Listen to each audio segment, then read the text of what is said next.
آخری بات بس عرض کر رہا ہوں. تو اللہ والا علماء نے انہوں نے بچنے کی ہر طرح سے کوشش کی، لیکن علماء نے ایسا پھندا لگایا تھا. وہ دنیا دار عالم تھے، وہ دل کے گندے عالم تھے، ان کا ابھی تزکیہ اور تصفیہ نہیں ہوا تھا، کسی اللہ والے سے نگاہیں چار نہیں ہوئی تھی. اور چونکہ ابھی خالی خلی علم تھا، وہ بھی دنیا کی طلب کے لیے، دنیا کی جاؤ حشمت اور دنیا کی دولت و ثروت کی طلب میں اپنے علم کو پامال کر رہے تھے. علماء کے فضائل و مناقب کو وہ بھول چکے تھے، علماء کی عظمت کو، علماء کے منصب کو وہ بھول چکے تھے. دنیا کی لالچ میں آ کے، جیسے کہ آج میرے کر رہے ہیں، دنیا کے چکر میں آ کے اپنے علم کو، مقام کو، مرتبے کو، منصب کو بھول کے، اپنی نیکی کو، اپنی نسبت کو بھول کے دنیا کے چکر میں آ کے نہ جانے کہاں سے کہاں لوگوں کو لے جائے. یہ ہر دور میں ہوتا رہا ہے، اس دور میں بھی ہوا. مختصر یہ کہ ہر طرح سے گھیر دیا. جب اللہ والے نے دیکھا یہ چھوڑیں گے نہیں، یہ ایسے مانیں گے نہیں، کہا ٹھیک ہے ان سے کہہ دو کسی ٹائم میں آ جائے اور جن باتوں کو، جن حدیثوں کو پوچھنا چاہتے ہیں مجھ سے پوچھ لے. سبحان پوچھ لے آ کے. علماء نے کہا یار بڑا اچھا موقع ملا، کہا اچھا فلاں فلاں دن مقرر کر دیا، اور پورے شہر میں، بستی میں لوگوں سے اپنے چیلوں چپاڑوں سے اعلان کروا دیا، مشہور کروا دیا کہ فلاں فلاں دن فلاں ٹائم میں لوگ اس فقیر کے پاس میں، اس ڈھونگی کے پاس میں، بابا کے پاس میں جائیں گے اور اسے ذلیل کریں گے اور اسے اس کی حقیقت یاد دلائیں گے، اس کی جہالت اور نادانی کا پرچار کر دیں گے، پٹارا کھول دیں گے، اسے ذلیل کر دیں گے، اس کی کلائی کھول دیں گے، وغیرہ وغیرہ طرح طرح سے کوششیں کر رہے. اعلان ہو گیا، وقت مقررہ پہ سارے لوگ پہنچ گئے، علماء پہنچے. اب آخری بار مرتبہ پھر اللہ والے نے کہا آپ لوگ بلا وجہ پریشان ہیں، کیوں مجھے تنگ کر رہے ہیں؟ میں نے کسی درسگاہ میں پڑھا نہیں ہے، میں نے کسی عالم سے، محدث سے پڑھا نہیں ہے، میں کیا جانوں کون سی حدیث صحیح ہے اور کون سی موضوع ہے، کون سی غلط روایت ہے. میں فیصلہ نہیں کر سکتا ہوں، مجھے چھوڑ دو کہیں اور جاؤ. کہا نہیں حضرت آپ ہی کو فیصلہ کرنا ہے. پھر بھی نہیں مانے تو انہوں نے کہا ٹھیک ہے سنانا شروع کرو. ایک طرف سے سنانا شروع کر دی. کبھی کبھی وہ اللہ والا مسکرا کے کہنے لگتا ہاں ہاں یہ میرے مصطفیٰ کا فرمان ہے، یہ میرے نبی کا ارشاد ہے، یہ میرے رسول کا قول ہے. اور کبھی کبھی کہتے نہیں نہیں یہ میرے نبی کا فرمان نہیں ہے، یہ میرے نبی کا ارشاد نہیں ہے، یہ میرے نبی کی حدیث نہیں ہے. ساری روایتیں سنا ڈالی. اور حیرت کی بات یہ تھی کہ جو صحیح روایتیں تھی، جو صحیح حدیثیں تھی، ان پہ تو اللہ والے نے صحیح کا نشان لگایا تھا، اور جو غلط تھی انہیں کٹ کر دیا تھا، انہیں نیگلیکٹ کر دیا تھا، ان کا انکار کر دیا تھا. اب تو علماء سب کے سب قدموں پہ گر گئے، عرض کرنے لگے حضور ہمیں معاف کر دے، ہم نہیں جانتے تھے آپ اتنے بڑے محدث ہیں. ارے یہ وہ روایتیں ہیں کہ وقت کا بڑے سے بڑا عالم بھی ان میں تمیز نہیں کر سکتا ہے. آپ نے سب کو چھانٹ میں رکھ دیا ہے. ہم سمجھ گئے ہیں کہ آپ اپنے وقت کے بہت بڑے محدث ہیں، بہت بڑے عالم ہیں، بہت بڑے حدیث کو جاننے والے ہیں. آپ نے ہم سے چھپایا ہے کہ آپ نے کئی مدرسے میں نہیں پڑھا، آپ تو اپنے وقت کے شیخ الحدیث. زندہ باد. فقیر اب بھی خاموش ہے، مسکرا کے کہنا نہیں آپ کو پھر غلط فہمی ہو رہی ہے، میں جھوٹ نہیں بول رہا ہوں. اور کبھی اللہ والے جھوٹ نہیں بولتے، اللہ والے کبھی جھوٹ نہیں بولتے، وہ سچے ہوتے ہیں. اور صداقت کا ہمیشہ درس دیا گیا. فرمایا میں نے جھوٹ نہیں بولا، میں نے واقعی میں کسی مدرسے میں نہیں پڑھا. کہا نہیں آپ کو چھپانے کا نہیں، بالکل سچ ہے، واقعی میں کسی مدرسے میں نے نہیں پڑھا. کہا حضور پھر یہ معاملہ کیسے؟ غور کرے میرے بھائیوں. فرمایا سنو فرق ہے، تمہیں نہیں پتا ہے. ارے تو نے بھی کتابوں سے، میں نے بھی نگاہوں سے. فرق ہے بڑا زاہد کہ میرے پینے میں تم نے مدرسے میں پڑھا ہے. سنو علم دو طرح کا ہوتا ہے، ایک علم سفینہ ہے جو کتابوں میں ہے، اور ایک علم سینہ ہے جو سینے سے سینے میں آتا ہے. میں نے کسی درسگاہ میں، کسی مدرسے میں تو نہیں نہیں پڑھا لیکن اللہ والے کی بارگاہ میں رہ کے میں نے معرفت کا جام پیا ہے، میں نے معرفت کی دولت حاصل کی ہے، اس لیے میں نے صحیح اور غلط روایت کو پتا کر۔ علماء کہنے لگے اچھا حضرت آپ نے واقعی میں نہیں پڑھا؟ کہا نہیں پڑھا۔ پھر پہچانا کیسے کہ یہ حضور کی حدیث ہے اور یہ نئی حدیث ہے؟ تو جو جملہ میں سنانا چاہتا تھا آپ کو، سبحان اللہ، ایمان تازہ ہو جائے گا۔ یہ آپ سوچے میرے نبی کے مبارک زمانے کی نہیں بلکہ اس کے بہت بعد کا واقعہ ہے، صدیوں بعد کا واقعہ ہے، میرے نبی کے وصال کے صدیوں بعد کی بات ہے۔ آپ سوچے کب مدینے میں میرے نبی نے ان جملوں کو، ان لفظوں کو، ان اکشروں کو بولا ہوگا، اور کب اس اللہ والے کے سامنے وہ حدیثیں پیش کی گئی ہوں گی۔ لیکن عظمت دیکھے، اللہ کا ولی فرماتا ہے سنو، پہچاننے کے طریقے تمہارے الگ ہیں، ہمارے الگ ہیں۔ تم صحیح اور غلط کو کتابوں سے چھانٹتے ہو، ہم کتابوں سے نہیں، دل کی نگاہوں سے دیکھتے ہیں، دل کی نگاہوں سے پرکھتے ہیں۔ سنیے، آپ کو پتہ نہیں ہے، ارے میرے نبی کی زبان سے جو لفظ نکلے تھے، آج بھی اتنی زمانے اور اتنی صدیاں بیتنے کے بعد بھی آج بھی ان میں نور ہے، آج بھی ان میں روشنی ہے۔ لہذا آج بھی جب کوئی میرے نبی کی حدیث پڑھتا ہے تو اس سے روشنی نکلتی ہے، اس کے منہ سے لائٹ نکلتی ہے، اجالا نکلتا ہے، چمک نکلتی ہے۔ سنیے، تم کتابوں سے پرکھتے ہو، ہم نگاہوں سے پرکھتے ہیں، اسی لیے جب تم نبی کی باتیں بتا رہے تھے تو تمہارے منہ سے روشنی نکلتی تھی، لائٹ نکلتی تھی، میں سمجھ جاتا تھا یہ میرے نبی کا فرمان ہے، یہ میرے نبی کا ارشاد ہے۔ اور جب لائٹ نہیں نکلتی، جب روشنی نہیں نکلتی تو میں سمجھ جاتا یہ جھوٹی حدیث ہے، یہ جھوٹی روایت ہے، یہ موضوع ہے، اس لیے میں انکار کر دیتا تھا۔ آپ ذرا سوچیں، اس پار کا جب یہ عالم ہے، اس پار کا عالم کیا ہوگا جب ان کے گدا بھر دیتے ہیں شاہان زمانہ کی جھولی۔ محتاج کا جب یہ عالم ہے، مختار کا عالم۔ نعرہ تکبیر، نعرہ رسالت، فیضان غوث اعظم، واحدی دولا، واحدی دولا، حضور پیر طریقت، نعرہ تکبیر، نعرہ رسالت۔ سبحان اللہ۔ ذرا اندازہ کیجئے، وقت بہت زیادہ ہو گیا، بات کہیں سے کہیں نکل گئی، میں اتنا بولنا بھی نہیں چاہتا تھا، لیکن بڑی پیاری باتیں آپ سوچئے، میرے نبی کی زبان سے نکلے ہوئے یہ وہ الفاظ ہیں جن میں آج بھی نور ہے۔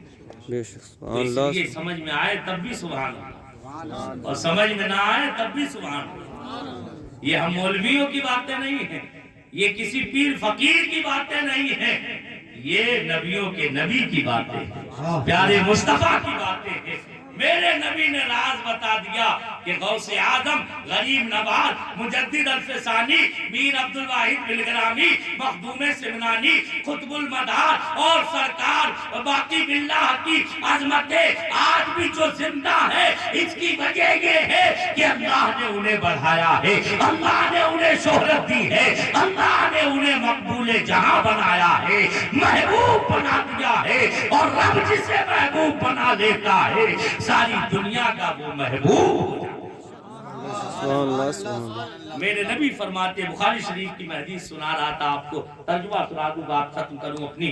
میرے نبی فرماتے ہیں ان اللہ اذا احب اللہ عبدا، جب اللہ تعالیٰ کسی بندے کو اپنا محبوب بنا لیتا ہے، ینادی جبرائیل، اے جبریل، اللہ فرماتا ہے جبریل کو پکارتا ہے، جبریل عرض کرتے ہیں میرے مولا حاضر ہوں، رب فرماتا ہے ان اللہ یحب فلانا فاحبہ، اے جبریل میں فلاں بندے سے محبت کرتا ہوں، تم سے اس سے محبت، تم بھی اس سے محبت کرو۔ ہاں، جبریل فرشتوں کے سردار کو اللہ حکم دے رہا ہے، فرشتوں کے سردار کو، اے جبریل میں فلاں بندے سے محبت کرتا ہوں، تم بھی اس سے محبت کرو۔